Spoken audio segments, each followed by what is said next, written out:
Hello po, good morning. Sa pong mapagpalang umaga. Maaari ko po ba kayong anayahan na tumayo po? Kayo po'y manalangin. Lord God, Heavenly Father, maraming salamat po sa araw na ito na kami po ay sama-sama ngayon ng aming mga kapatiran, Lord God. Lord, kami po ay nagpapasalamat sa sariwang hangin, sa magandang liwanag po sa labas na aming natatamasa ngayon. Lord, ngayon po ang araw, Lord God, kayo po ang siyang papapurihan namin. Kayo po ang siyang maitaas namin, Lord God. And right now, Lord God, kayo po ang siyang maupo sa aming puso at isipan. Ito po ay samot dalangin namin sa pangalan mo, Jesus, na aming Panginoon. Amen. Ayan, praise God. Praise God, no? Katatapos lang ng ating anniversary sa Montano. And I know each and every one of us talagang very full ang kanilang hearts. Pwede po ba palakpakan naman natin ang ating Panginoon?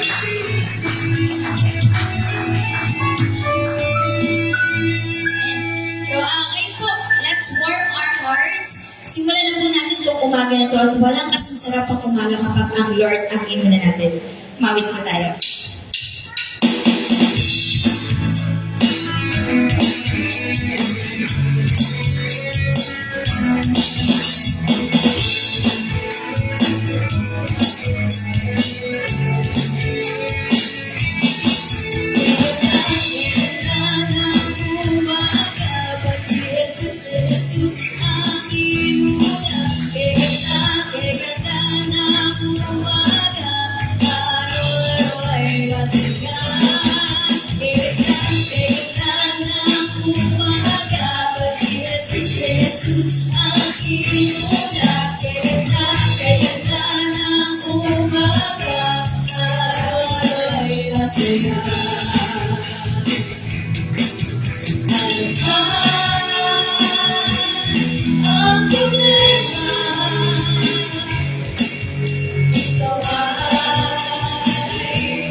ng aking Ama.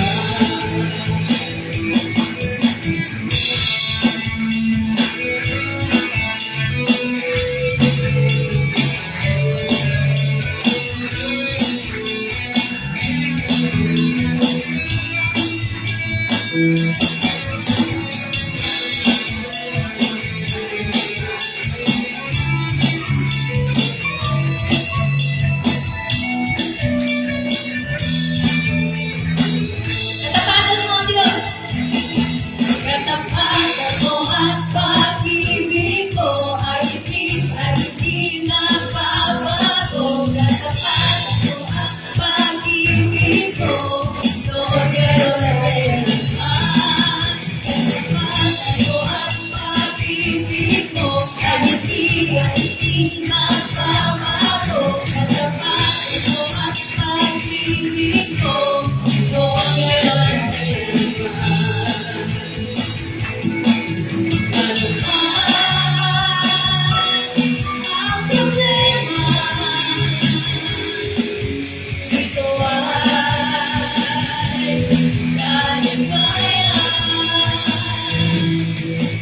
so ay masaya, puno-puno ng pag-asa, dahil mahal tayo ng ating Ama. Ano man ang problema? Ano ba ang problema? Ito ay kaya-kaya. So ay masaya, puno-puno ng pag-asa, dahil mahal tayo ng ating Ama. One last time, ano man ang problema? Ano man ang problema? Ito ay kaya-kaya. So ay masaya, punong-puno ng pag-asa, dahil mahal tayo ng ating Ama. Dahil mahal tayo ng ating Ama. Dahil mahal tayo ng ating Ama.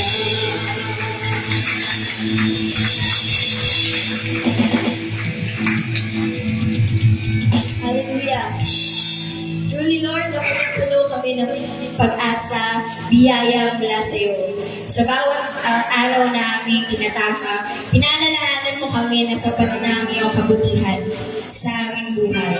Sabi nga sa 2 Corinthians 9:8, kayang pasaganahin kayo ng Diyos sa lahat ng biyaya, upang sa lahat ng bagay ay magkaroon kayo ng sapat at sumubra pa. Kaya na ating simulan yung araw na to, patuloy po tayo kumapit para sa Kanya at laging tandaan, ang kabutihan ng Diyos ay sapat na at higit pa.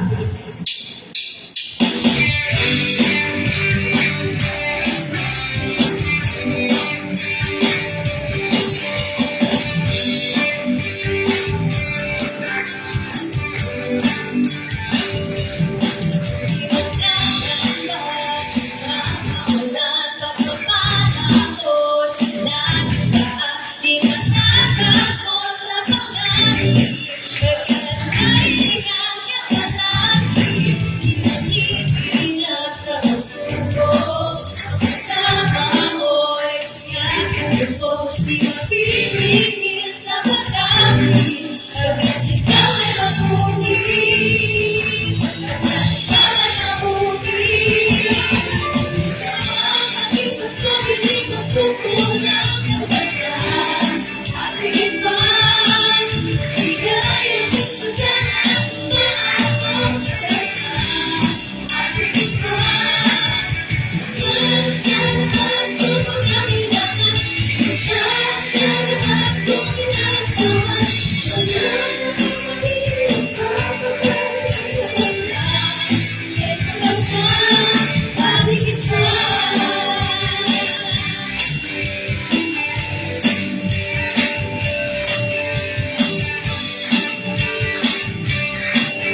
ko ba?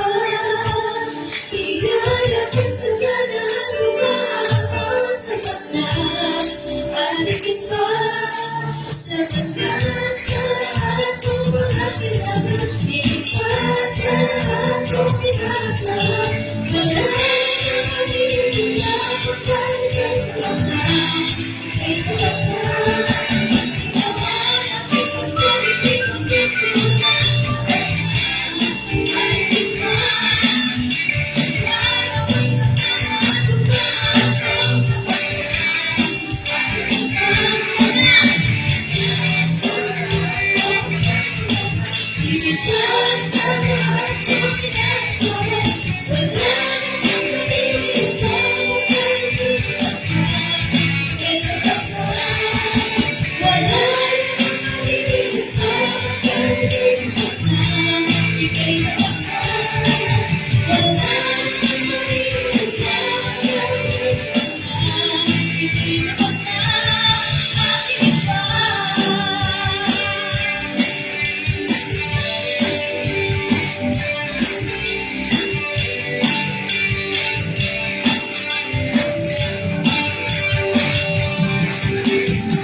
pagpapala ng ating Panginoon. Sunod yung mga girls, ha?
Hallelujah.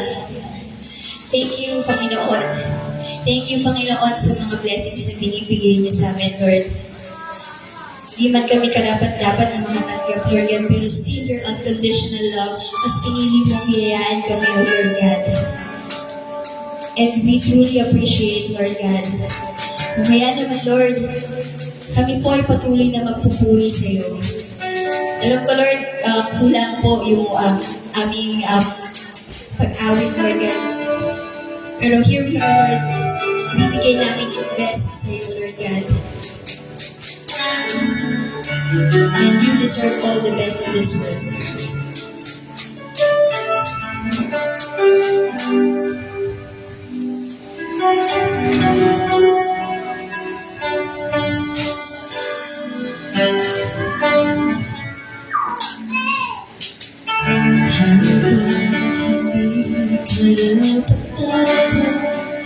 Pagkukulang ng at wagas mong pasihan. Habang wala kakayanan, masulihan ka na mabuti sa lahat mong ginawa.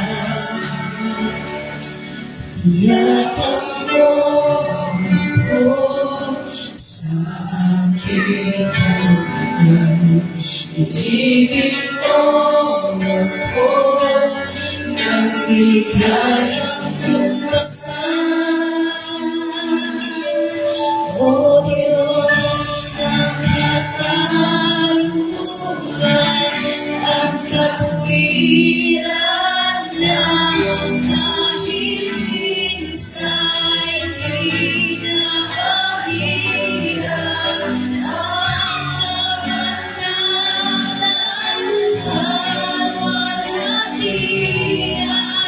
Salamat sa sulang biyaya mo, O Diyos ng pag-ibig na mas malawak pa kaysa aking mga pagkakasalan. Higit pa sa buhay ko, salamat sa sulang biyaya mo.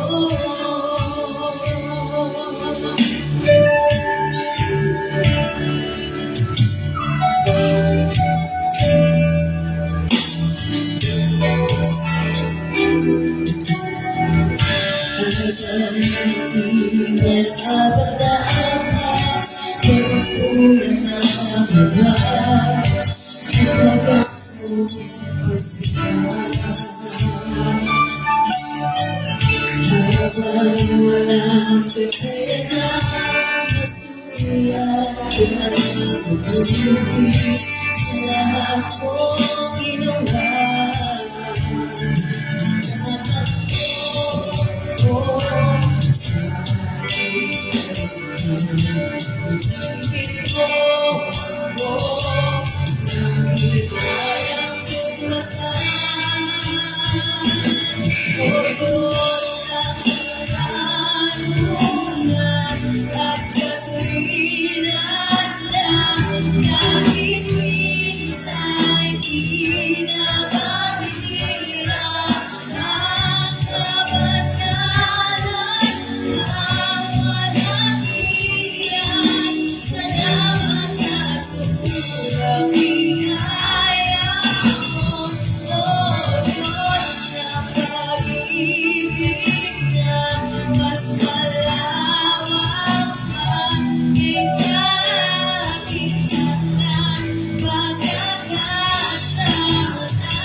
Itataas na namin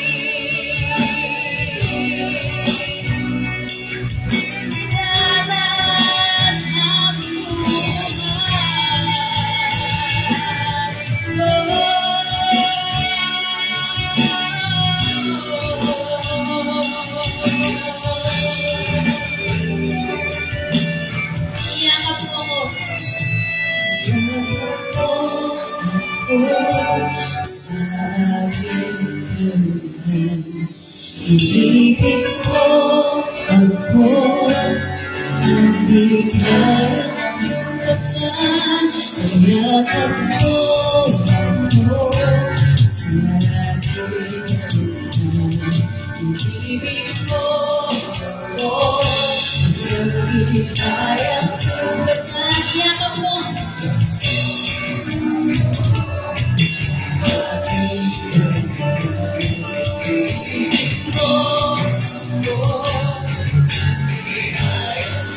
Yakap mo ako, Panginoon.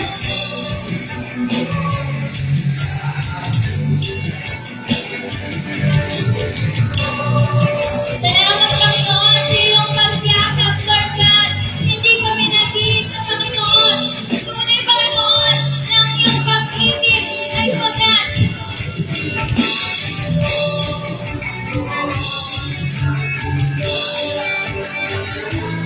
yakap mo ako, inibig mo ako, hindi kayang tumasan.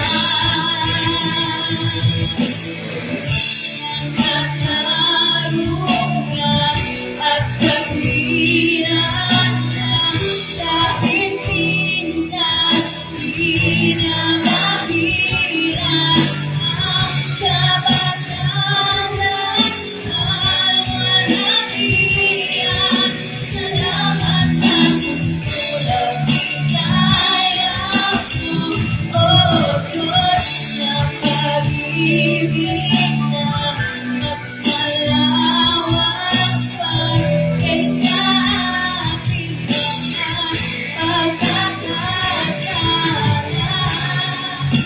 Higit ka sa buhay ko, salamat sa sulat hikaya mo.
Diyos mo naman, maging ngayon at kailanman, sa habang panahon, wala kang katulad.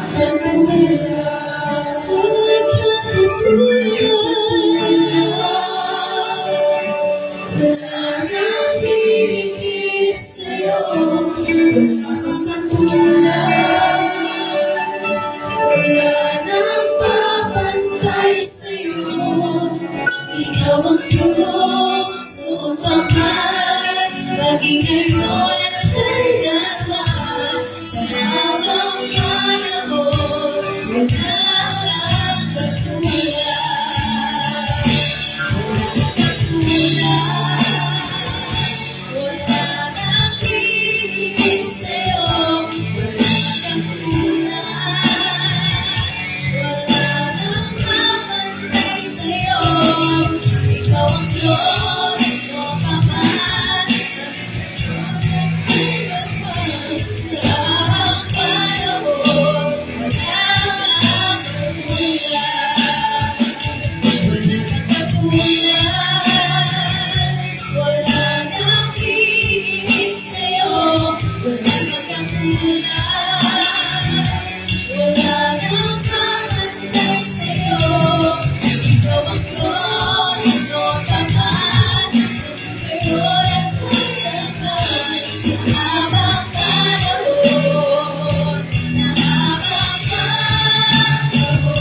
sa habang panahon, sa habang panahon, wala kang katulad. Ikaw ang Diyos, noon pa man, maging ngayon at kailanman, sa habang panahon, sa habang panahon, sa habang panahon, wala kang katulad.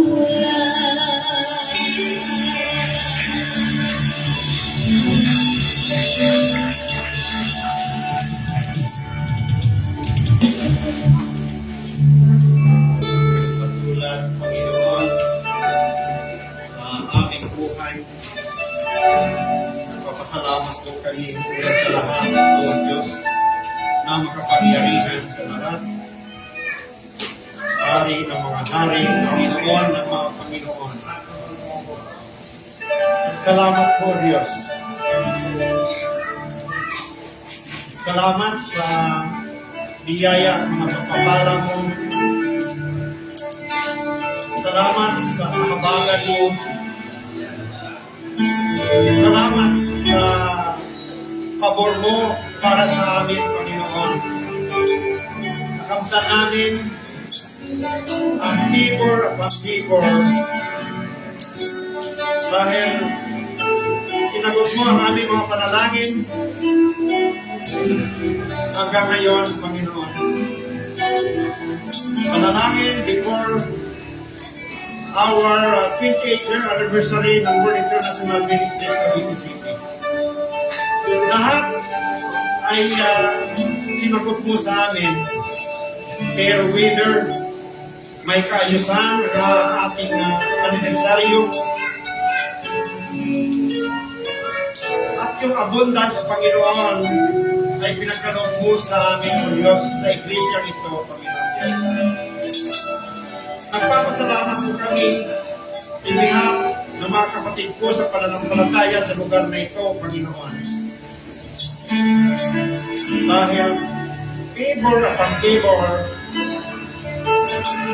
ay nakamtan namin, Panginoon, sa biyaya mo, Diyos. Naging matagumpay ang aming anibersaryo, Panginoon, sa iglesia ito. Salamat sa buhay ng bawat isang pananampalataya na naririto, Panginoon, na ipinagkatiwala mo po sa akin, O Diyos. Salamat po sa growth ng pananampalataya namin, O Diyos, na ikaw ang author and finisher of our faith. Maraming salamat sa bawat isa sa kinabibilangan nilang pamilya, O Diyos. maging sa abroad man, Panginoon. Maraming salamat sa platform ng live, Panginoon. Kung saan sa nakarating ang aming panambahan sa ibang bansa para sa dako ng mundong ito, O Diyos. Na ikaw lamang ang kapapurihan, madakila, maluwalhati, mapasalamatan, at masamba, magpakailan-kailanman ang aming mga buhay na kaluluwa. Ito po ang nagkakaisa naming panalangin. Ang tayong pangalan ng aming Panginoon Kristo, ng aming Panginoon, at ng pagsigtas ng aming buhay at ang pagsabi na Amen. Amen.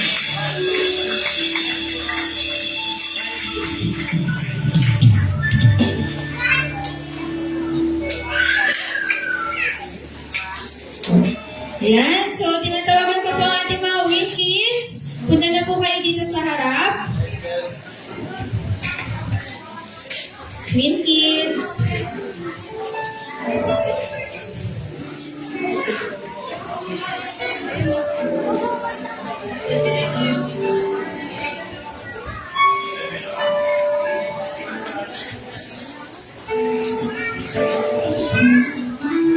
Ayan. So, sige po, pag-pray po natin ang ating mga little disciples. Father God in heaven, Lord, we praise you and we glorify you. Lord, maraming salamat po sa buhay ng mga batang ito na nandito sa aming harapan ngayon. Lord, salamat sa kanila kasi sila po yung nagsisilbing light and joy dito sa aming simbahan, Panginoon. Lord, bless their hearts, Lord God, and thank you, Panginoon, sa curiosity na meron na ang mga batang ito, sa joyful heart na meron sila. And Lord, i-bless niya po sila, i-bless niya po yung kanilang heart, and I know, and I believe, Panginoon, na yung mga little hands nila will touch a lot of hearts, God. Lord, maraming salamat po. I also pray, Panginoon, yung mga parents nila, guardians nila, yung mga teachers nila dito sa sambahan, Panginoon. Lord, itago niyo po sila sa inyong likuran upang hindi ang kalakasan o ang kahinaan nila makita po dito lamang, Panginoon. Kami po yung magsilbing leader nila, Panginoon, at tularan nila, Panginoon. Lord, maraming salamat po. Again, be glorified sa buhay ng mga batang ito. Maraming salamat po. This is our prayer, and we lift it up in the name of your Son, Jesus Christ.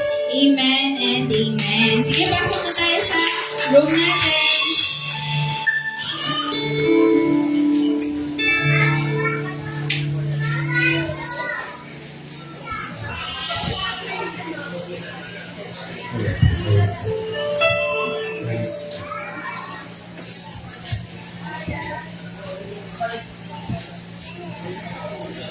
Praise God. Sandali tumingin. Okay lang sa'yo. Lalako po tayo sa huling bukunan na ginanap ng ating Panginoon sa Kristo na gabing siya ay daking at basahin ko po ang paunang paalala bago tayo tumanggap ng huling hapunan. May mga paalala na mahigit hindi lang sa spiritual na bagay, higit sa spiritual na bagay ang paalala ito bago tayo tumanggap sa ng communion. Sabi dito sa verse 27 ng 1 Corinthians chapter 11, napakahalaga po ito. Verse 27, ang sino mang kumakain ng tinapay at iinom sa saro ng Panginoon nang di nararapat ay nakakasala sa katawan at dugo ng Panginoon. Verse 28, kaya dapat siya sa atin ng tao ang kanyang sarili bago kumain ng tinapay at uminom sa saro. Siya sa atin, o examine sa English, examine yung sarili kung karapat-dapat na tayong tumanggap ng communion. May mga pagkakasala na nakakasala tayo sa isip, salita at sa gawa. Mga sinasadya man o hindi sinasadya, ang ating pagkakasala sa harapan ng Panginoon, hindi sa harapan ng tao, ay siyasatin natin ang ating sarili. Okay? Sa verse 50, kaya dapat siyasatin ng tao ang kanyang sarili bago kumain ng tinapay at uminom sa saro. Bakit? Verse 59, sapagkat ang sino man kumakain at umiinom ng hindi pinahalagahan ng ang katawan ng Panginoon ay kumakain at umiinom ng hatol sa kanyang sarili. Okay? Sa verse 30, ito ang dahilan kung bakit mahihina at masasakitin ang marami sa inyo.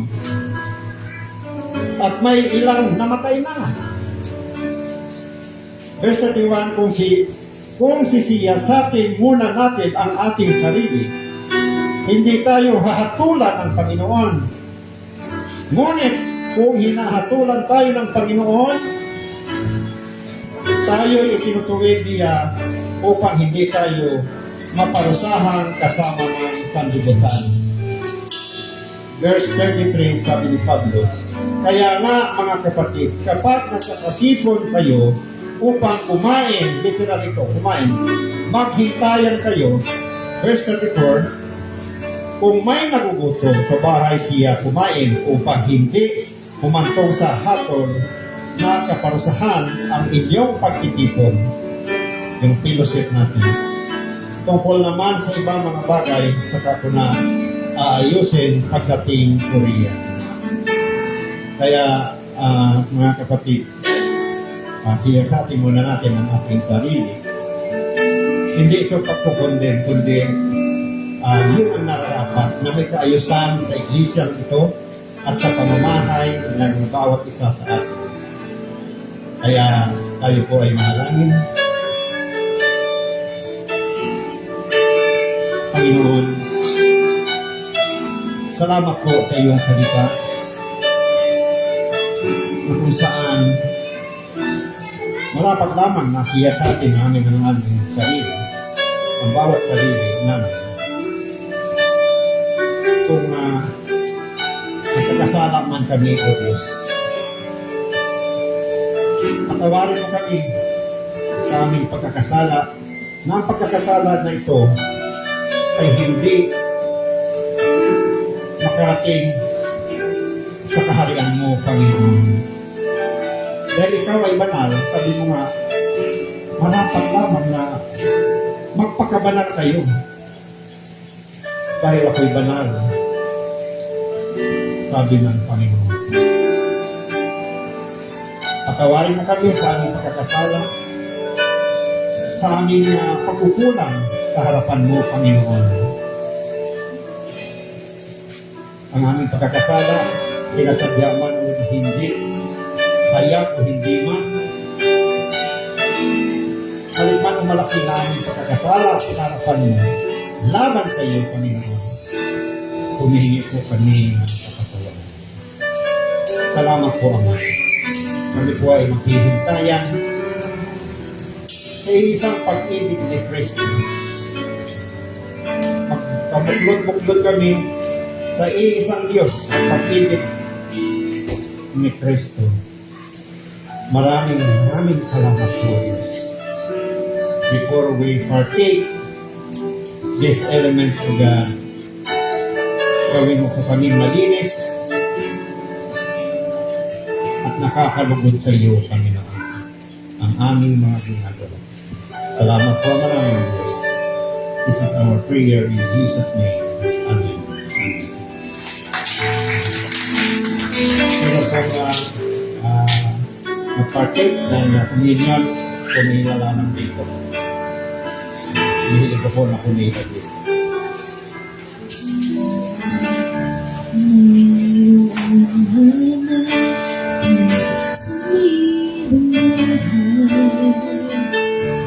Hindi pagkakailangan sa'yo ay bigay.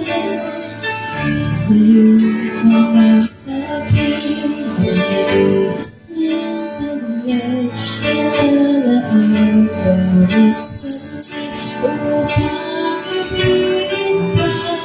nang walang iba.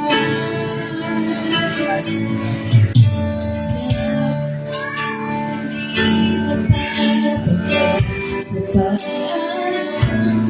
Puso ay sa'yo umaabot sa habang panahon. Natatawid kayaman ko, ikaw ay samahin. Wagas na pagsinta iyong dinig, kalapit na namin.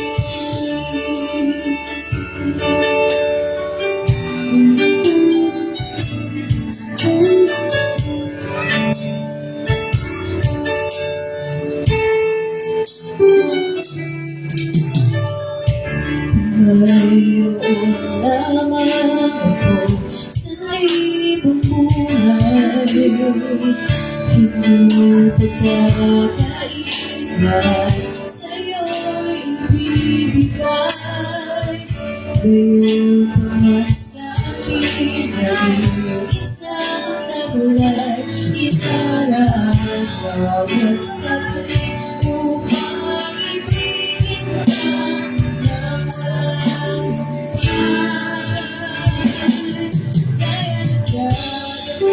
Kaya hindi napapagal sa pag-alon. Puso ko ay sa'yo umaabot sa habang panahon. Kaya ng dagat na hindi napapagal sa pag-alon. Puso ko ay sa'yo umaabot sa habang panahon. Natatanging kayamanan ko, ikaw ay sabahin.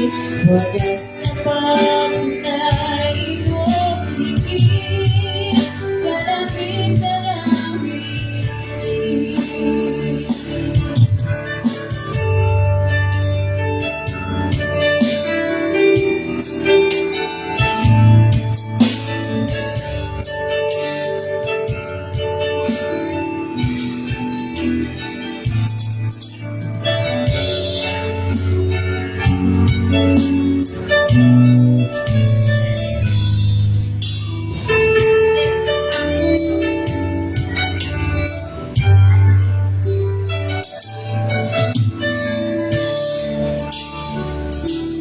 Kaya ng dagat na hindi napapagal sa pag-alon. Puso ko ay sa'yo umaabot sa habang panahon. Natatanging kayamanan ko, ikaw ay sabahin. Wagas na pagsinta iyong dinggin, kalakip ng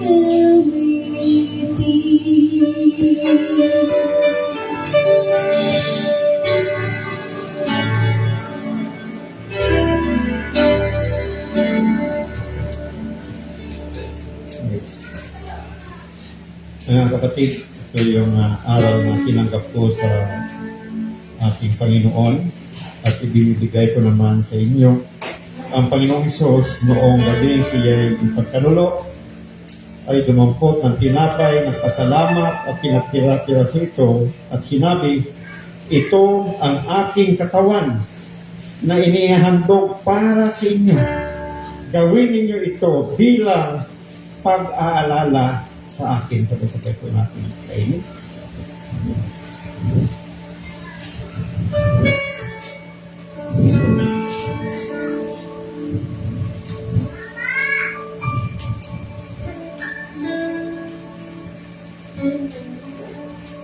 Gayon din naman, matapos maghapunan, ay hinawakan niya ang saro at sinabi, ang sarong ito ang bagong tipan na pinakitibay ng aking dugo.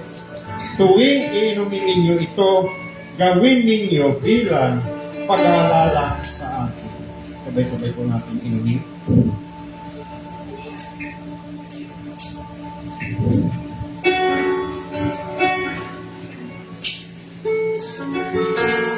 Sapagkat tuwing kakain kayo ng tinapay na ito at iinom sa sarong ito, ay pinapahayag ninyo ang kamatayan ng Panginoon hanggang sa muling pagparito niya.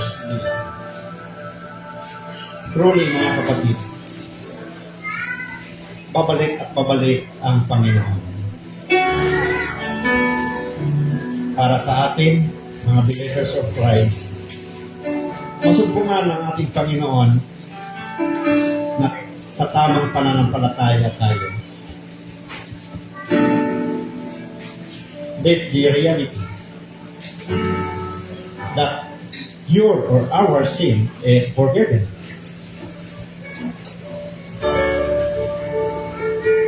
I-motivate lang po natin, mga kapatid, sa pananampalataya kay Kristo ang pagmamahalan at to serve Him better hanggang sa muling pagparito niya. Kaya napakahalaga po ito, ang pagkukommunion, na madatnan tayo na nagkakaisa sa ang Diyos sa pananampalataya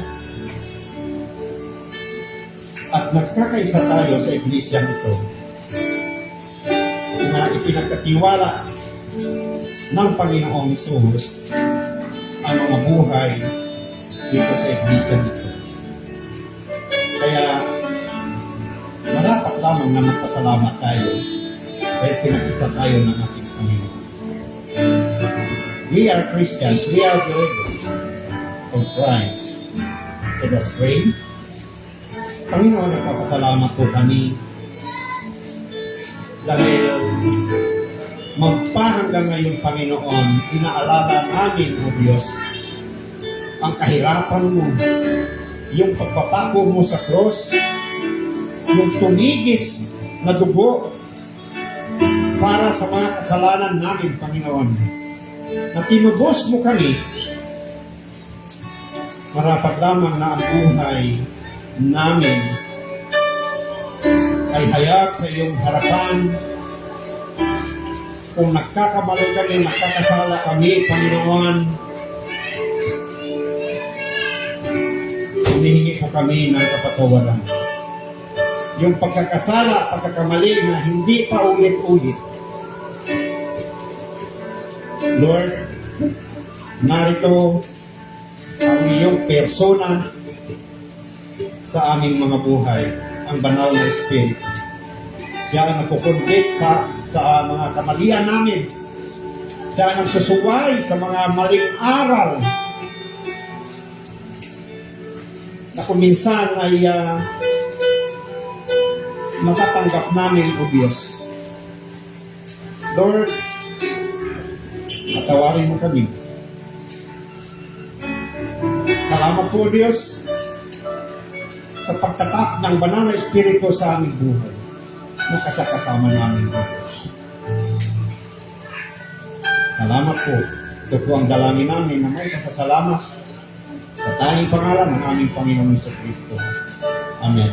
Amen. Purihin ang Panginoon. Sige po, tayo po ay tumayo. At ibalik lamang po dito yung mga baso. Dahil wala na tayong baso. Salamat po rin. Tayo magpatian ng may pag-ibig ng ating Panginoon.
Praise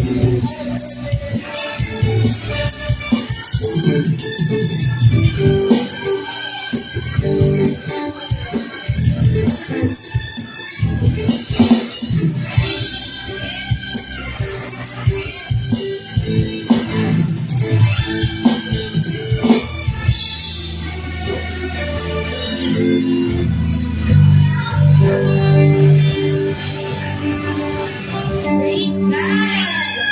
Amen! So, alam ko po na na-miss po natin yung mga practices sa ating anniversary. Pwede po bang palakpakan natin ng Panginoon para po sa anniversary natin?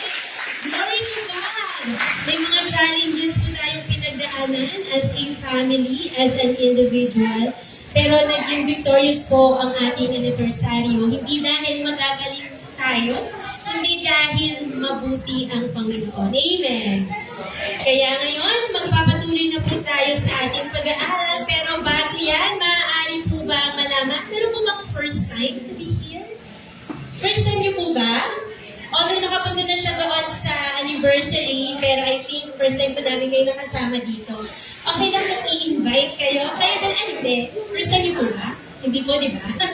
Yan, anong ulit name niya? Catherine. Ayan, sis Catherine. Welcome dito sa B. And glory to God, kasama din po natin ang ilan sa mga kapatiran natin from our outreach sa Bagong Pook. Ayan. Praise God. Welcome po sa ating lahat. And may we invite you na tumayo sandali para ikaw ay ipanalangin namin. Ayan. Kahit dyan lang po kayo sa inyong upuan. Okay? We will pray for you. Lord, maraming salamat po sa buhay ni Sister Catherine. Hindi po aksidente na naandito siya ngayon, kasama po ang kanyang pamilya.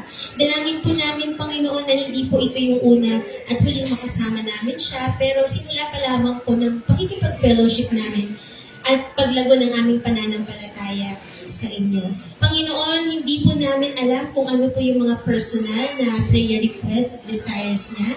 Ngunit batid mo ang lahat ng ito at sasagutin ang mga bagay na ito nang naaayon sa iyong kalooban.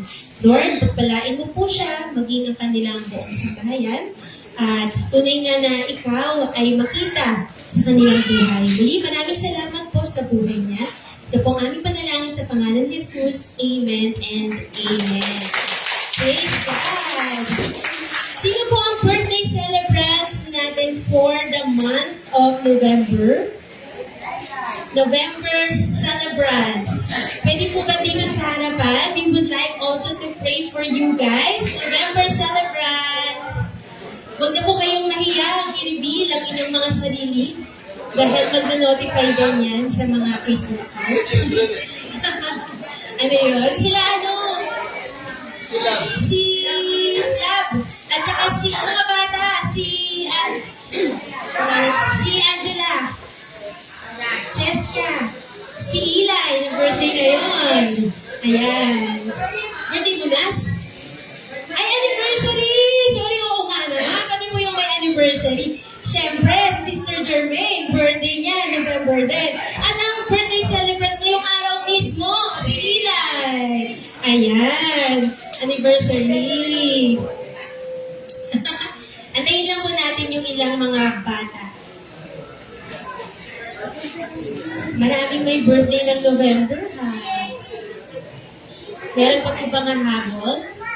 Tatlo. Ayan! Talagang nahiya pa po kayong tumayo.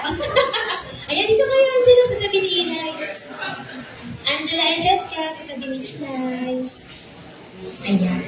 Okay, so, una sa lahat, happy birthday and happy anniversary. Let us pray for them. Wait, sabay natin si Ate Love. Mag-birthday din yan next week. Wow, dami. Okay, praise God. Lord, thank you so much para po sa buhay ng mga kapatiran namin ito na nagdiriwang o magdiriwang ng kanilang kaarawan at anibersaryo para po sa buwan ng Nobyembre. Ina-acknowledge po namin na ikaw ang source ng bawat araw sa aming buhay. At ikaw din po, Panginoon, ang source ng lahat ng mga magaganda at mabubuting bagay. Kaya hinihiling po namin na ipagkaloob mo po ito sa kanila. Maging maayos po ang kanilang pamumuhay, bawat aspeto ng kanilang buhay, ikaw nawa ang maitaas. At anuman itong mga pinapanalangin nila para po sa kanilang sarili, sa kanilang pamilya at mga mahal sa buhay. Tunay nga, Panginoon, nananampalataya kami na ikaw ang Diyos na makapangyarihan sa lahat at walang imposible sa iyo na siyang tutugon sa mga bagay na ito. Muli, maraming salamat po sa kanila. Patuloy mo po silang gawing healthy, Lord. Tulungan mo po sila na sumunod at lakaran ang iyong katuwiran at sila ay maging pagpapala din sa iba pa.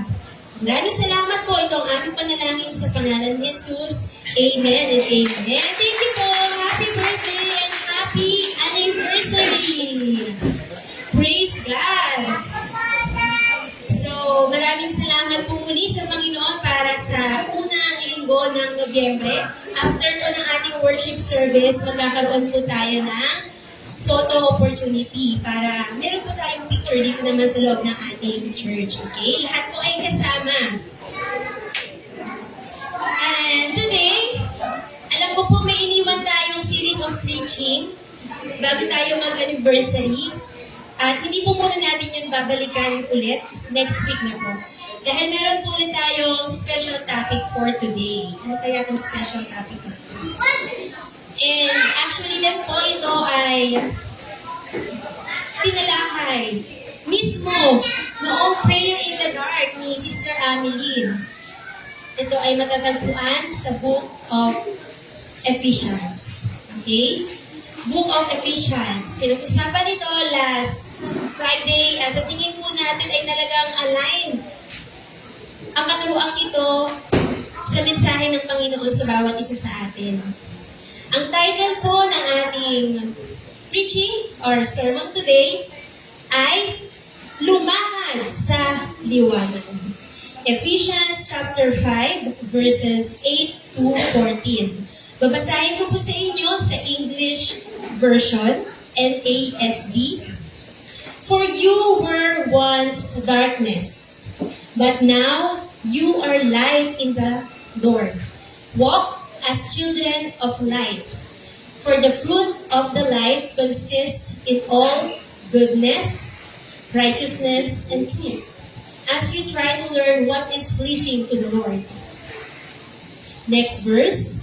Do not participate in the useless deeds of darkness, but instead, even expose them.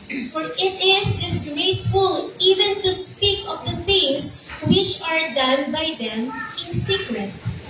But all things become visible when they are exposed by the light. For everything that becomes visible is light. And verse 14, for this reason it says, awake, sleeper, and arise from the dead, and Christ will shine on you. Hindi ko po muna babasahin sa Tagalog dahil dadaanan din po natin yan sa ating pagbibigay ng detalye about this verse. So, manalangin po tayo sa dali. Panginoon, buksan mo po ang aming mga puso't kaisipan. Tulungan mo po kami na maunawaan, Banal na Espiritu Santo, ang iyong salita at tunay nga na ito ay tumimo sa aming mga puso at mai-apply po namin. Gayon din naman, maibahagi sa iba. Muli, maraming salamat po sa pangalan ni Jesus. Amen and amen. Lumakad sa liwanag. Ito pong Book of Ephesians ay sulat po ni Pablo para sa mga taga-Ephesus. Ang Ephesus po ay isang lungsod na kung saan napakaunlad nito noong kanilang panahon. Maraming tao, maraming negosyo, iba-iba ang kultura, pero marami din namang mga tinatawag na spiritual na kadiliman. Kaya masasabi natin na sila ay nasa gitna ng matinding spiritual darkness. Meron po akong 3 punto na ibabahagi sa inyo at ito ay iba't ibang modes, okay? Ano yung iba't ibang modes na yan? Unang punto, before dark mode. So, dati, dati, dark mode. Dahil sabi sa Ephesians chapter 5, verse 8a, dati kayo'y nasa kadiliman, ngunit ngayon nasa kaliwanagan na, sapagkat kayo'y nasa Panginoon. Ulitin po natin sa next slide. Ephesians 5:8a, dati, before, noon, kayo'y nasa kadiliman. Okay. So, bago po natin pag-usapan yung kaliwanagan, pag-usapan po muna natin yung dating tayo. Okay? Yung dating pag-uugali at pamumuhay ng mga taga-Efeso. Ano ba ang itsura ng pamumuhay ng nasa kadiliman na sinasabi dito ni Apostol Pablo? Again, ang kausap niya ay ang mga taga-Efeso. Ito daw sila dati. Sa verses 3 to 6, babalikan natin, verses 3 to 6, kayo'y mga hinirang ng Diyos, kaya hindi dapat mabanggit lamang na kayo'y nakikiapid o gumagawa ng anumang uri ng kahalayan o pag-iimbot. Yan na. Talagang dinidiin po natin bawat salita. Hindi ko na pong i-explain isa-isa kasi straightforward naman na yan eh. Yun na yun.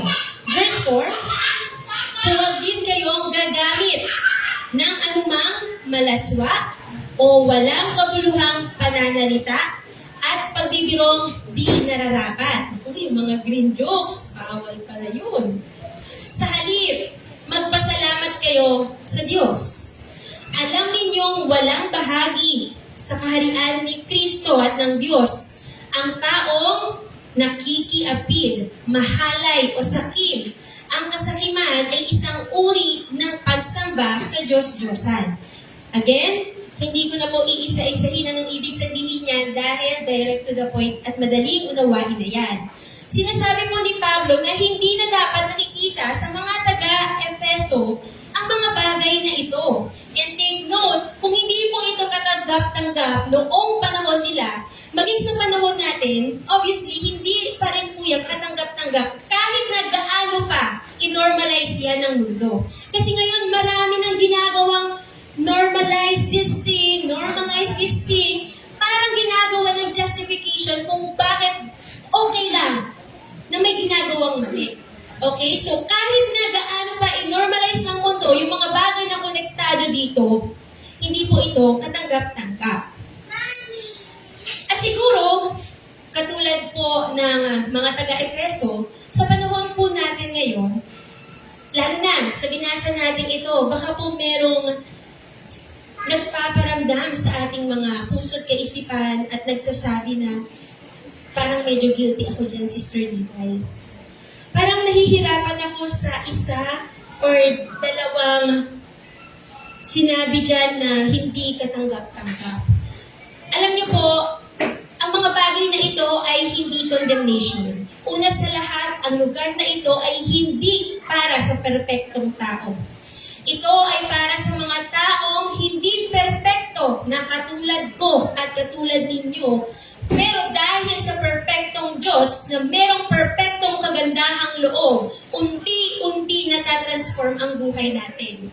Mahalagang pinag-uusapan ito not to condemn me nor anyone else in this place, but to remind us. Dahil ganyan ang nagmamahal, nagre-remind. Parang sa magulang at sa anak. Kung mahal ng isang ina o isang ama ang kanyang anak, pagbabawalan niya maglaro ng apoy, pagbabawalan niya maglaro doon sa kalye dahil baka masagasaan o di kaya ay masugatan, dahil mahal ng magulang ang anak niya, pinagbabawalan niya sa mga bagay na maaaring ikapahamak niya.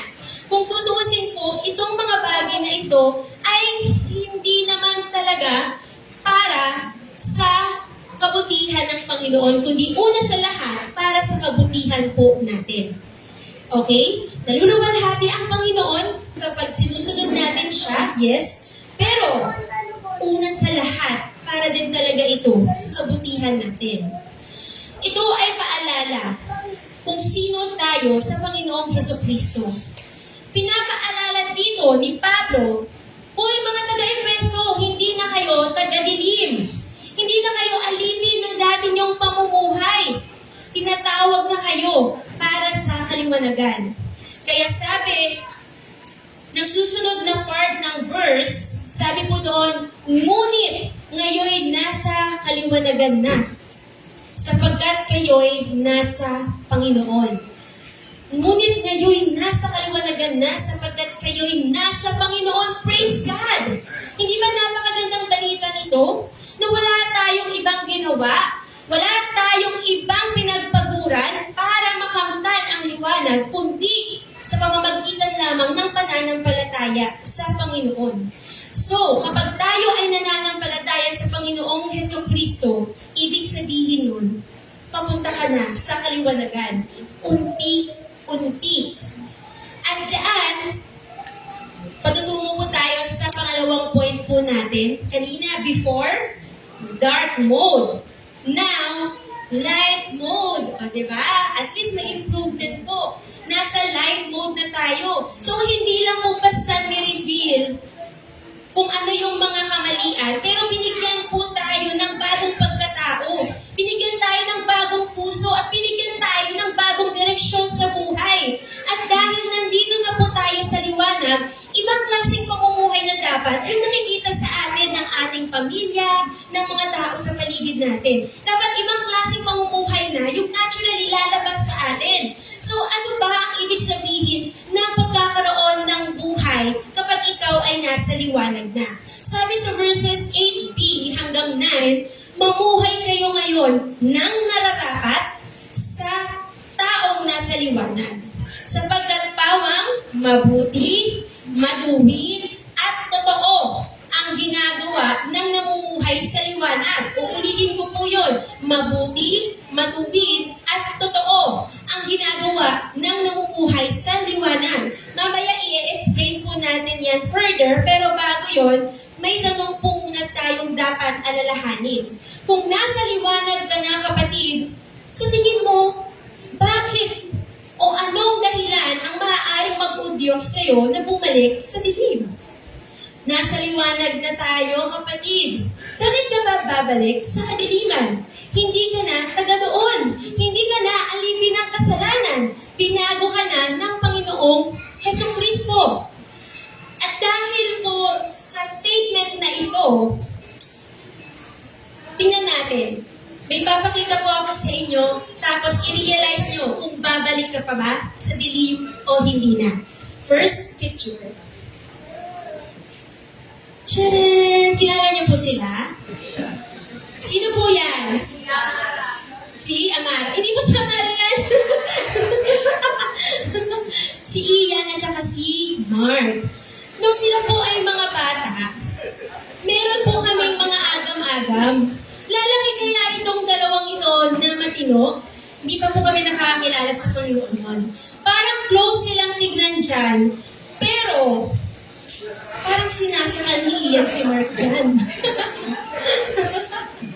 Medyo favorite ni Ian si Mark nung bata, di ba? Tingnan nyo, si Ian nakangiti, si Mark hirap na. Nung bata sila at kami bilang pamilya na wala pa sa Panginoon, masasabi namin na nasa kadiliman kami. Ngayon na nakikita ko yan, buti na lang talaga nakakilala kami sa Panginoon. Kasi kung hindi namin alam kung anong magiging buhay ng dalawang yan. At ngayon, eto na sila. Next. Naghanap ako ng picture niyong magkatabi, walang seryoso. Ay, di meron pala yung next ulit. Ayan, seryoso na. O, di ba naglilingkod na sila sa Panginoon? O, next picture. Sino yan? Si Pastor. Na hindi pa kalbo. Ayan. At ang katabi niya ay panabong. Merong bakanting lote doon sa amin at doon pinatira yung mga manok ni Papa. Yan yung mga panahong nasa kadiliman pa siya. Pero ngayon, ito na siya. O, diba? Babalik ka pa sa dating ikaw. At syempre, like father, like son, next slide. Oh. Sino yan? Si Ian. At ang damit niya ay Meet Your Garden. Meron siya alagaan. Mga manok din ni Papa. At si Ian, dati, alam niya yung iba't ibang uri ng manok. Lalong-lalo na yung mga panabong. Buti na lang talaga at wala na kami sa kadiliman. Dahil kung dati, iba't ibang uri ng manok ang alam ni Ian ngayon, eto na siya. Iba't ibang uri na ng mga instrumento ang kaya niyang tugtugin. Buti na lang po talaga. At nasa kaliwanagan na. Next picture. Sino to? Umamin ka. Sino ka? Sino? Sa tingin ninyo? Sino? Si Wachileng. Sino yan? Walang nakakaalam? O nasa ibang simbahan ba siya? Si Brother Jason. Tama, sino yung nakahula? Si Brother Jason yan. So, di ko alam kung ano yung landasin niyan, pero nakataas pa yung paa niya, oh. Parang simbahan niya din, no? Doon. Ngayon, ito na siya. Di ba? Natagpuan na niya ang kaliwanagan. Next slide. Sino to? In fairness, yung iba po sa inyo, tinignan ko yung Facebook account. Aba, malinis. Wala na yung dati, talaga, yung kadiliman. Kaya ito, nanghingi ako mismo sa kanya. Wala akong makita sa Facebook account niya diba? Yan si Sister Joanne, na nasa caracol mode. At nasa drinking mode, diba? Siya yung dati, na nasa kadiliman pa. Eto na siya ngayon. Diba? Nasi-share na yan ang gospel. Wala na pong kasunod. Palapakan po natin ang Panginoon. Ngayon, na nakita nyo na yung halimbawa pa lang ng mga dating nasa kadiliman. Parang ang sama. Hindi naman, kundi halimbawa lamang po ng ating buhay noong hindi pa tayo nakakakilala sa Panginoon. Versus ikaw ngayon na nakakakilala sa Panginoon. Babalik ka pa ba sa dilim? Babalik ka pa ba, kapatid? Inayos na ng Panginoon ang buhay mo. Unti-unti na lumiliwanag at dumadaloy ang ginawa. Meralco at Maynilad. Kaya po, wala nang balikan sa nakaraan. Pinakita ko yan, hindi po para ma-miss nyo yung dating kayo, kundi para ma-motivate kayo na talagang lakaran na ang katuwiran ng Panginoon. Kasi ibang-iba ka na. Hindi po tayo perfect dito. Kaya po tayo nagkakaroon ng pagbabago sa buhay. Dahil totoo, genuine, at bukas puso nating tinanggap at kinilala ang Panginoong Jesus na siya makapagbibigay sa atin ng kaligtasan. Siya lamang po ang daan. Hindi relihiyon, hindi Word International Ministries, hindi pastor, hindi yung kapamilya mo, at hindi kahit na sinong tao ang maaaring makapagbigay sa atin ng kaligtasan, kundi ang Panginoong Yesus lamang. Sabi nga po, Acts 4:12, at sa kanino mang iba ay walang kaligtasan. Walang kaligtasan kahit na kanino, sapagkat walang ibang pangalan sa silong ng langit na ibinigay sa mga tao na sukat nating ikaliligtas. Tanging sa Panginoong Yesus lamang. So ngayon, ang kasunod na tanong, paano naman ang pamumuhay ng mga taong nasa liwanag na? Kapag sinabi ng Bible na mula sa dilim, papunta sa liwanag, hindi po ito yung literal na sarado yung ilaw sa isang room, tapos biglang binuksan. Hindi po. Ang ibig sabihin ng kadiliman, ito yung buhay na malayo sa Lord. Walang direksyon. Alipin ng kasalanan. Yung nag-e-enjoy ka temporarily sa ginagawa mo, pero ikapapahamak mo naman. Yung akala mo, okay lang kasi masaya ka, pero naaapektuhan na pala yung pamilya mo negatively. So yan yung kadiliman. At At kapag sinabi naman natin na liwanag, ito yung buhay na ginagabayan ni Jesus. May katotohanan, may kapayapaan, at may pagbabago. Kaya kung ikaw, tayo ay tunay na Kristiyano na sumasampalataya sa Panginoong Jesus, imposible na walang pagbabago. Kung walang transformation sa buhay natin, mag-isip-isip na tayo. Totoo ba? At seryoso ba ako sa paglapit sa Panginoon? O nakikijive lang ako? O sumasama lang ako sa magulang ko? O sumasabay lang ako sa mga kaibigan ko? Siyasatin natin ang ating sarili. Uulitin ko, kung walang pagbabago, kung ikaw pa rin yung ikaw na gumagawa ng mga di kaaya-ayang bagay, paulit-ulit, repent to the Lord. And be serious, dahil seryoso din po ang Panginoon sa atin. And take note, serious at totoo din ang impyerno. Kaya, let us evaluate ourselves. Kailangan may transformation, kailangan may pagbabago. Parang ganito, noon, puro sariling paraan ang ginagawa mo, pero ngayon, gusto mo nang sundin si Lord. Meron ka ng conviction ngayon, dati walang habas na pagsasaya ang ginawa mo, pero ngayon nag-iisip ka na, may kumukurot sa puso mo, nare-realize mo na, paano na yung pamilya ko, kung gagawin ko ang mga bagay na hindi tama. May conviction. Noon, hindi mo makita kung ano yung tama at mali. Basta gawa ka na lang ng gawa. Pero ngayon, pinuksan na ng Panginoon ang mga mata mo at hindi discern mo na. Nako-convict ka na kapag merong hindi tama. Dati, andyan ka sa bisyo, sa pride, galit, unforgiveness, immorality, kasinungalingan. Pero ngayon, unti-unting pinapalitan ng Diyos ng pag-ibig, ng kapayapaan, ng katotohanan, ng kabanalan. Hindi ibig sabihin na perfect ka na, pero at least, iba na ang direksyon mo. At least, nakukonvict ka na. At least, marunong ka nang mag-decide. Hindi na paulit-ulit sa mali dahil patungo na sa tama ang nilalakaran mo. At least, hindi ka na naliligaw. Kaya sabi ni Paul kanina, mabuti, matuwid, at totoo.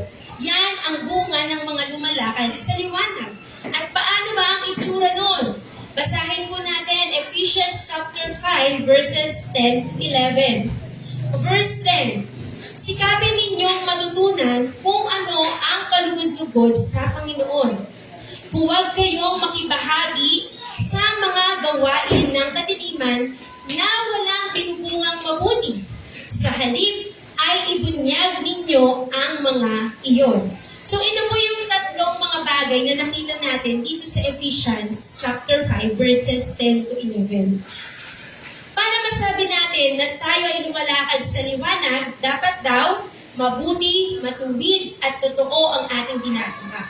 Ibig sabihin, una sa lahat, marunong na dapat tayong pumili ng tama. At yung tama ay yung mga bagay na nakakalugod sa Panginoon. Kaya nga sinabi sa verse 10, sikapin ninyong matutunan kung ano ang kalugod-lugod sa Panginoon. Sikapin. Ibig sabihin, dapat may effort na malaman at gawin kung ano yung kalugod-lugod sa Panginoon. Sister Levi, ang hirap kasi tumanggi doon sa mga kaibigan ko. Mahigit 2 dekada na kami magtutropa. Ang hirap tumanggi doon sa invitation nila na mag-party-party kami at mag-inuman, maglasingan. Hindi talaga kaya, Sister Levi, imposible yan. Kaya nga sabi dito, sikapin. Mag-effort ka. Kaya naman. Pwede naman. Hindi na pwedeng okay lang to, lahat naman gumagawa eh. No. Dapat, ang nasa isip na natin, Lord, will this honor you? Papupurihan ka ba kapag ginawa ko to? Halimbawa na lang, sa trabaho, may offer sa'yo na easy money. Alam naman natin sa Biblia, yung mga easy money, madali din mawala yan dahil ang idea po ay yung pera na pinagpapaguran at hindi easy money. Kaya pansinin po ninyo, yung mga nananalo sa mga sweepstakes at kung mga ano-ano pang lottery, mabilis din maubos yung pera. Kasi, biblically, sinasabi din naman, kapag mabilis nakuha yung pera, pera, mabilis din ito mawala. Kaya, huwag po tayong tataya sa loto, sa iba pang mga lottery, dahil mabilis ang dating ng pera kapag nanalo ka. Mabilis din po yan mawala nang hindi mo napapansin. So kung sa trabaho, meron nang nag-offer sa'yo ng easy money, pero hindi naman tama at may kasinungalingang kasama, tatanggapin mo ba yan? Hindi dapat. Okay? Hindi ka kontraktor. Sinasabi ng iba, ito kasi yung ginagawa na eh. Ito kasi yung kultura na. Ito na yung naabutan ko. Ito na yung kalakaran. Pwede kang tumanggi. Pwede kang mamuhay sa tama at lakaran kung ano yung karapat-dapat. Pangalawa, dapat iniiwasan natin ang kasalanan. Iniiwasan. Okay? Sa verse 11a, huwag kayong makibahagi sa mga gawain ng kadiliman na walang ibinubungang mabuti. Kapag anak ka na ng liwanag, umiwas ka sa mga bagay na sisira sa'yo. Pakisabi po sa katabi nyo, umiwas ka. Umiwas ka. Umiwas ka, kapatid. Umiwas ka sa mga bagay na sisira din sa'yo. Yes, masarap gumawa ng ilang mga bagay na makamundo, pero sisirain ka niyan. Sisirain ka niyan. Marami nang sinirang tahanan, marami nang sinirang relasyon, marami nang sinirang kalusugan ang kasalanan. Hindi po dahil killjoy ang Panginoon, kundi dahil mahal niya tayo. Para din sa kapakanan natin yan. Kung may nakakasirang barkada, kung may nakakasirang habit, kung may nakakasirang relasyon, dapat iniiwasan natin. Yes, mahirap sa umpisa, pero dapat talagang sikapin na iwasan. Hindi po natin dapat nilalaro ang apoy kasi magkakaroon ng sunog. Kaya, iwasan natin maglaro ng apoy. Pangatlo, nilalantad ang mali. Hindi tinotolerate ang kasalanan. Verse 11b, sa halip ay ibunyag ninyo ang mga iyon. Ang sinasabing pagbunyag dito ay hindi naman po literal na i-a-announce mo sa social media. O di kaya ay kukuha ka ng mikropono para sabihin kung ano yung nakita mong maling ginagawa ng kakilala mo, ng kapatid mo, sa pananampalataya. Pero, sasabihin mo ng may pagmamahal. Sabi ng Biblia, open rebuke is better than secret love. Open rebuke is better than secret love. Ibig sabihin, you should choose truth over lies, stand for purity over immorality, speak light, not cruelty, and bring light where there is compromise. Hindi para mag-condemn. Wala po, kahit na sino sa atin dito ang may karapatang mag-condemn dahil tayo po ay may mga kasiraan din, tayo ay may mga kamalian din, kundi para ipakita kung ano ang tama sa harap ng Diyos. Mga kapatid, hindi po itong tatlong yan, hindi po yan checklist para maging super Christian ka. Hindi po ito para magyabang ka na ginagawa ko ang mga bagay na ito kaya ako ay nasa kaliwanagan. Hindi po. Ito ay pruweba lamang ng tunay na pagbabago na gawa sa tulong ng Holy Spirit, ng Espiritu Santo. Tandaan po natin, we don't change to be saved. We change because we are saved. We don't change to be saved. We change because we are already saved. Now, nais ko pong pag-usapan ng isang topic na relevant po sa kultura ng mga Pinoy at kailan lamang ay naganap. Ito po yung tinatawag natin na Halloween. Kasi makikita natin sa paligid, may mga spooky costumes, trick or treat, party dito, and party everywhere, lalo na sa ibang bansa, mga dekorasyon ng multo, kalunsang, mga dugo. At ang katanungan po, should Christians celebrate Halloween? Ano po ba ang sinasabi ng Biblia tungkol dito? At least magkaroon po tayo ng kaliwanagan. At malaman natin, ano ba ang tama? Historically, ang pangalan na Halloween ay galing po sa salitang All Hallows Eve. All Hallows Eve. Yan po yung evening o gabi bago yung tinatawag na All Saints Day. At yung All Saints Day po, originally, yan ay ginaganap para alalahanin yung mga Christian martyrs. Noon pa po yan, siguro mga 8th century. So yun talaga yung purpose ng All Saints Day, to remember Christian martyrs. Siyempre, nag-evolve po yan along some period of time.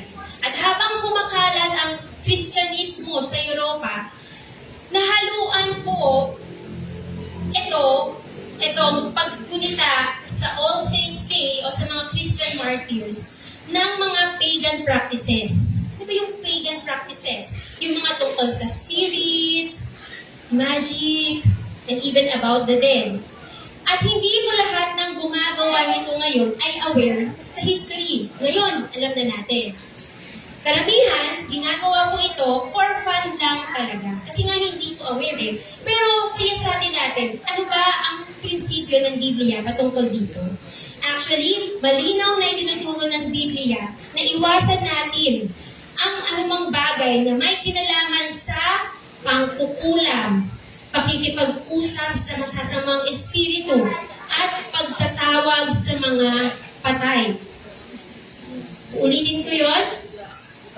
Iwasan ang anumang bagay na may kinalaman sa pangkukulam, pakikipag-usap sa masasamang espiritu. Dati nagaganyan kami, spirit of the glass or spirit of the coin, at pagtawag sa mga patay. Hindi po akong may sabi niya. Deuteronomy chapter 18 verses 9 to 12. Ito, babala laban sa pagsunod sa kaugalian ng mga pagano, mga pagan practices. Verse 9, kapag kayo'y naroon na sa lupaing ibibigay sa inyo ni Yahweh, huwag kayong gagaya sa kasuklam-suklam na gawain ng mga tao roon.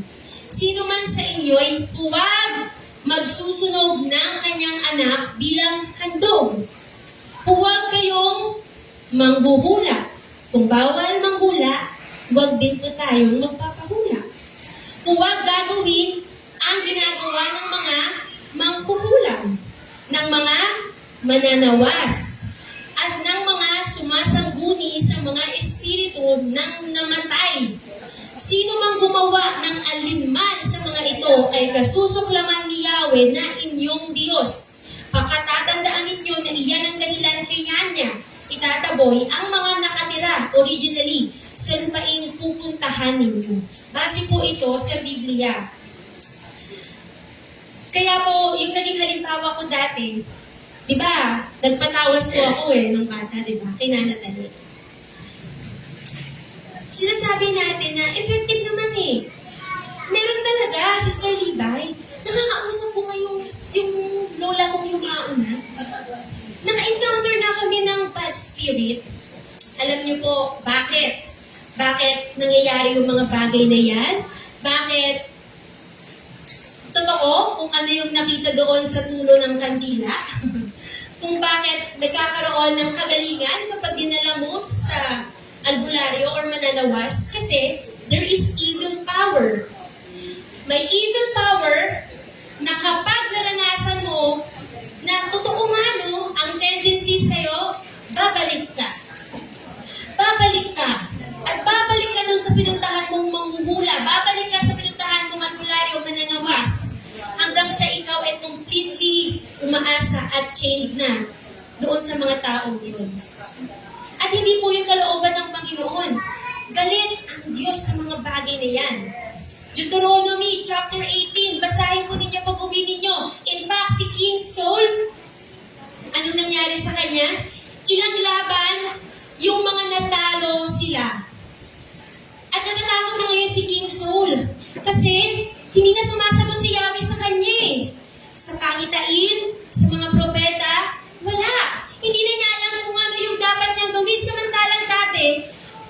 nanalo si King Saul. Ang ginawa ni King Saul, pumunta siya sa isang medium.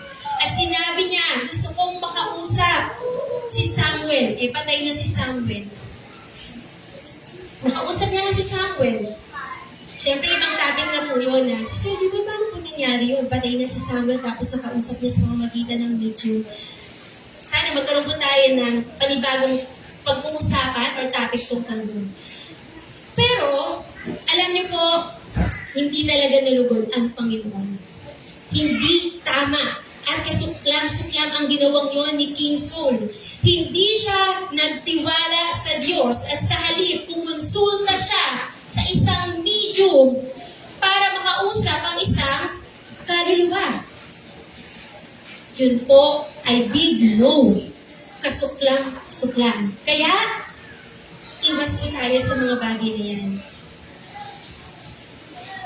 Siyempre, mga kapatid, balikan natin. So, Sister Levi, ano na? Okay lang ba yung Halloween? Hindi po kasalanan ang candy. Hindi po kasalanan yung mga magagandang costume. Like princess or prince, superhero, character na wholesome. Hindi kasalanan ang makipag-banding sa kapitbahay at magbigay ka ng candy sa mga bata na natutuwa kapag nakakatanggap kahit na isang pirasong candy man lang. Pero bilang mga taong nasa liwanag, kung may pagkakataon, kasi minsan po required sa school, sa community, required na sumama especially ang ating mga anak or pamangkin or apo, kapag required at hindi ka talaga pwedeng makadecide kung sasama or hindi, pwede naman po natin ipasama. Depende sa iyong conviction. Basta make sure na ang suot niya ay hindi yung may pangin dito, may dugo dito, nilagyan mo ng tissue dito, at bulak dito, nilagyan mo ng mga dugo-dugo dito, tapos tinuruan mo pa ng tamang lakad, anak, ganito. Meron pong mga wholesome costumes, like princess sa Disney, di ba? Yung mga superhero. Huwag po yung costume na demonyo, yung mga multo, yung mga witch. Tapos wag po sa mga tema na nagsiselebrate ng darkness kasi ini-invite niyan yung takot. At sinabi, hindi po tayo binigyan ng espiritu ng takot. Hindi po tayo binigyan ng espiritu ng takot. Ikaw, takutin mo naman yung sarili mo. Diba? Kaya po, hanggat may pagkakataon at pwede naman, tumanggi na lang tayo, depende sa conviction. Pero kung super duper, wala na talagang choice, pwede naman po tayong mag-join, mag-participate. Pero again, dapat po, hindi yung mga bagay na mag-i-invite sa kadiliman. Tayo ay anak na ng liwanag. Kaya ipapakita natin love, purity, hope, light, joy in Christ.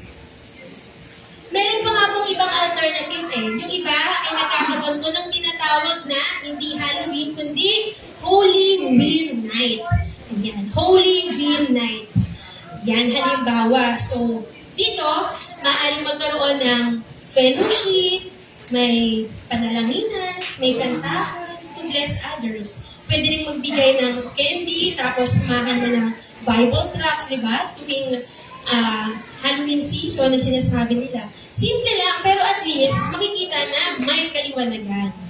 So, ang goal po natin ay hindi para mang-judge ng mundo, hindi para mang-away, kundi maging ilaw sa gitna ng madilim na mundo. And nililinaw ko lamang din po, hindi po ito legalism. Ito ay part pa rin po ng ating pagsamba sa Diyos. Hindi dahil takot tayo sa mundo, kundi dahil mahal natin si Jesus at gusto natin makita siya sa ating pamumuhay. Tandaan po natin, hindi tayo tinawag para makibagay sa dilim. Tinawag tayo para magtingin sa gitna ng dilim. Last point po natin. Kanina, before, dark mode. Now, light mode. Next, mission mode. Mission mode. Verses 13 to 14, ang lahat ng nalalantag sa liwanag ay nakikilala kung ano talaga ang mga iyon. At nalalantad ang lahat dahil sa liwanag. Kaya't sinasabi, gumising ka, ikaw na natutulog. Bumangon ka mula sa libingan at liliwanagan ka ni Kristo. Mga kapatid, kapag tayo nabubuhay na sa liwanag, hindi lang tayo nagbabago. Dahil sa pamamagitan ng pagbabago natin yun, may ibang tao maaari ding magbago. Kasi nakikita sa'yo si Kristo. Kaya nga sabi sa verse 13 to 14, di ba? Kapag nahayag ang kasalanan, ito po ay hindi para magpahiya, kundi para merong magising at lumapit sa Diyos. Ang tunay na pagbabago kay Kristo ay hindi lamang po para sa pansarili nating kabutihan na nagbago na ako and that's it. No! Nagbabago tayo nang sa gayon makita ng ibang tao, tapos magtaka sila, mag-curious sila, hanggang sa magustuhan din nila na magkaroon din ng pagbabago ang kanilang buhay. May ripple effect yan. May buhay na naapektuhan. May kaluluwang nais na makakilala din sa Panginoong Jesus sa pamamagitan ng example mo. Halimbawa po dito, yung sinabi dito nga sa verse 13 to 14, ang binigay na illustration ay ang paggising mula sa tulog at pagbangon mula sa espiritual na kamatayan. Ibig mong sabihin nito, may mga tao sa paligid natin na parang tulog. Pakitingin ko yung kanina. May mga tao sa paligid natin na parang tulog. Tulog sa kasalanan. Yung tipong komportable silang natutulog, nagpapahinga, kahit na gumagawa ng kamalian. Hindi nila alam ang katotohanan. Hindi nila nakikita ang liwanag. At minsan, kahit hindi mo tayo mangaral gamit ang scripture, kahit walang Bible verse na binabanggit ikaw, kapatid, sa pamumuhay mo pa lang. Sa pamumuhay pa lang natin sa liwanag, nakakapagbukas na po tayo ng mata ng iba. Kapag madilim po sa isang kwarto, tapos pumasok ka dun sa kwarto, binuksan mo, ang dami mong kapamilya na tutulog doon. Di ba yung iba, makikita mo yung action nila na parang kumukurak-kurak pa yung mata? Di ba? Tapos yung iba, sasabihin pa sa'yo, sakit sa mata. Tulog pa yung tao, may binuksan yung ilaw eh. Pero hindi ibig sabihin masama yung ilaw. Ganun din po ang liwanag ni Kristo sa buhay natin. Minsan, kapag ginagawa natin ang tama, kapag binubuksan natin yung ilaw, may mga taong maiirita, may mga taong maiinggit sa'yo, may mga taong magagalit at magrereklamo sa'yo. Pero, meron ding magigising at magsasabing, oo nga, kailangan ko rin pala si Jesus. Kailangan ko rin pala ng liwanag. Diba? Hindi mo na kailangang mag-preach dahil yung buhay mo mismo, sermon na yan. Magandang mensahe na yan. Yung makita lang na you are transformed, magandang patotoo na yan, yan ang mismo yung sermon, yung mensahe, yung preaching mo, even without saying one word. Kaya, mga kapatid, for our conclusion, ngayong narinig na po natin ang salita ng Diyos, isa lang ang malinaw. Hindi na tayo taga-dilim. Tinawag tayo ng Panginoon para sa liwanag. Hindi dahil mababait po tayo, kundi dahil napakabuti ng Diyos. At alam mo po, minsan, may mga struggles. Mahirap. May temptations, may mga habits, may mga tao at sitwasyon na parang humihila sa iyo pabalik sa dati. Pero tandaan po natin, hindi mo na kailangang bumalik sa dati. Hindi mo na kailangang mamuhay sa dilim dahil hindi ka na pag-aari nito. Ikaw ay anak ng Diyos. Ikaw ay tinubos. Ikaw ay pinatawad. Ikaw ay nilinis. Ikaw ay nasa liwanag niya. Kaya kapatid, magliwanag ka. Hindi para magpasikat. Hindi para magmukha kang banal. Hindi para mapansin, kundi para makita sa iyo si Jesus. Magliwanag ka sa pamilya mo, sa trabaho, sa school, sa kapitbahay, kahit sa social media, magliwanag ka. Minsan, hindi na po natin kailangan ng mikropono. Hindi na po natin kailangan ng pulpito o ng stage. Hindi kailangan malakas ang boses mo, buhay mo mismo. Yan na ang magiging mensahe mo. Isang transformed life. Isang buhay na may pagkilala sa Diyos. At hindi natin alam, baka yung simpleng pag-iwas mo sa kasalanan na nakikita ng pamilya mo, yung pagpili mo ng tama kahit na ang hirap, yung pagiging gentle and patient mo, yung pagiging mapagpatawad mo, yung pagiging tapat mo. Hindi natin alam dahil dyan, may taong magigising at magsasabing, gusto ko rin makilala ang Diyos na meron ka. Tayo po ay manalangin. Panginoon, maraming salamat po sa mensahe na aming napakinggan sa araw na ito. Maraming salamat dahil sa pamamagitan ng iyong banal na dugo, Panginoong Hesukristo, kami ay nagkaroon ng kaligtasan. Mula sa kadiliman, nagkaroon po ng liwanag at direksyon ng aming buhay. Tulungan mo po kami, Banal na Espiritu Santo, na makita ka, Panginoon, sa aming mga buhay at may mga tao na makakilala din sa iyo sa pamamagitan po nito.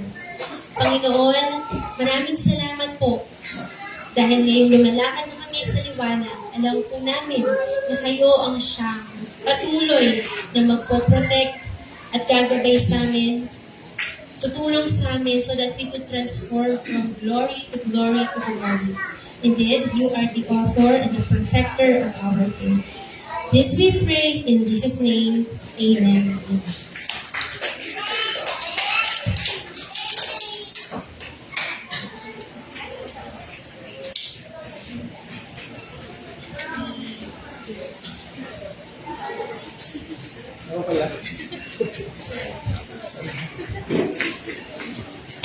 Okay po, tayo po tayo para sa ating opening confession.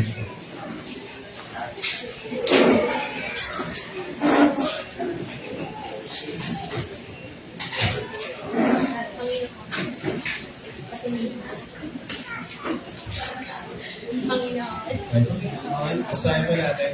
Panginoon, Ikaw ay aking uunahin ng pararangalan sa pamamagitan ng aking pananalapi.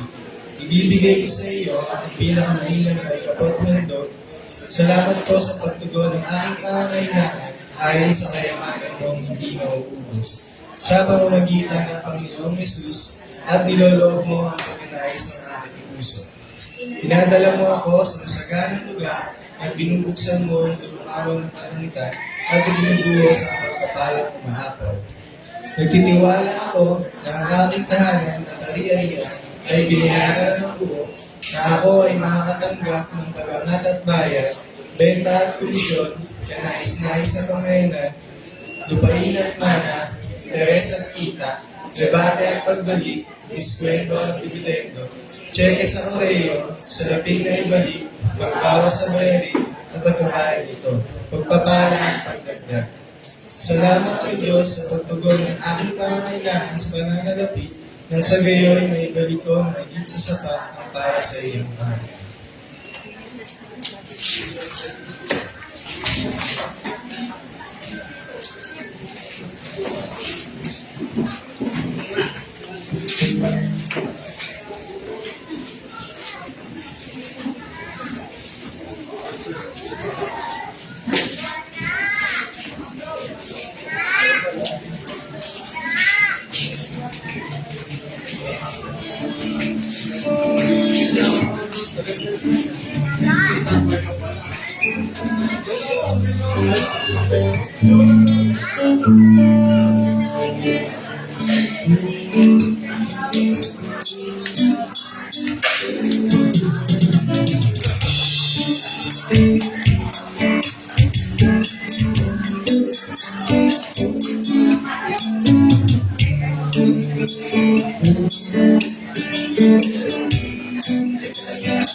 Okay po.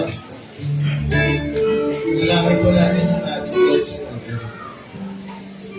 Panginoon, ang mag-isa lahat, magpapasalamat po kami sa panibagong buhay po, kalakasan na pinagkalog niyo po sa bawat isa mo. Lord, tinatalaman po namin yung aming mga ikapatid doon, na po ay maging kalabagin po sa iyong Panginoon. Lord, dalangin ko rin po na patuloy niyo po kami ng bless, Lord, para Lord, mabigay po namin yung nararapat po na itatapos po namin sa iyo. Maraming salamat po in Jesus' name. Amen. Praise God!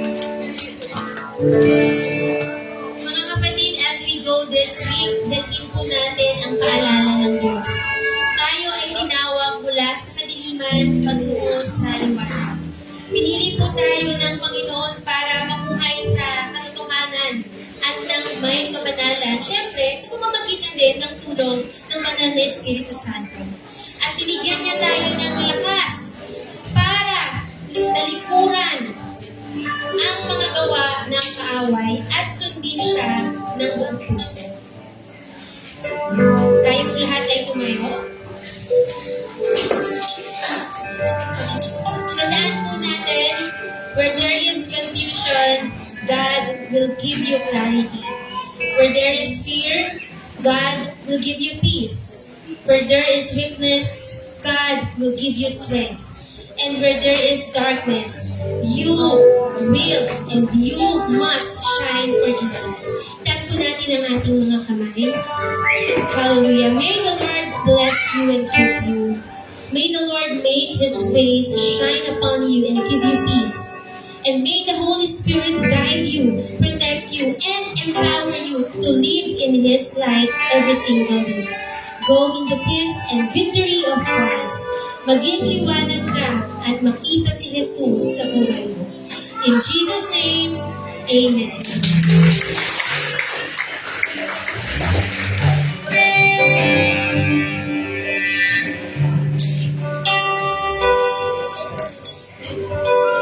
Sa pagtatapos ko ng ating service, muli po tayong mabit